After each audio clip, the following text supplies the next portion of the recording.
পিস্তল উদ্ধারের ঘটনাকে ঘিরে রীতিমতো চাঞ্চল্য ছড়িয়েছে গোটা রাধানগর এলাকায়। সোমবার দুপুরে রাধানগরের কাঁঠালতলী নিম্নবুনিয়াদী বিদ্যালয়ের সন্নিকটে ড্রেন পরিষ্কার করতে যায় আগরতলা পুর নিগমের সাফাই কর্মী সুভাষ।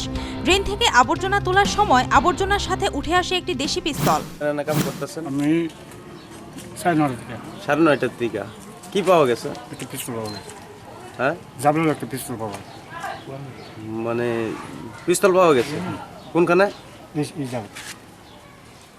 এর কতদিন আগে আপনারা মানে সাফ করতে আসছিলেন? আসলাম অনেকদিন আগে, আসলাম 6 মাস আগে। 6 মাস আগে।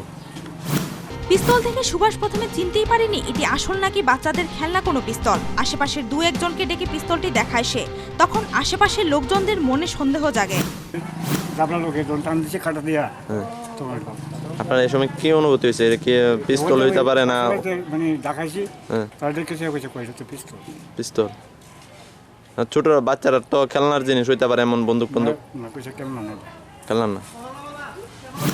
পরে পুলিশ এসে শনাক্ত করে পিস্তলটি। খবর পেয়ে ছুটে আসে পশ্চিম থানার পুলিশও। পরে পিস্তলটি তুলে দেওয়া হয় পশ্চিম থানার হাতে।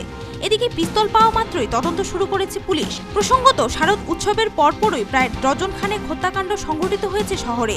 2-1টি হত্যাকাণ্ডের রহস্যভেদ করতে পারলেও বাকি হত্যাকাণ্ডগুলির কোনো রকম কুল কিনারা করতে পারেনি পুলিশ।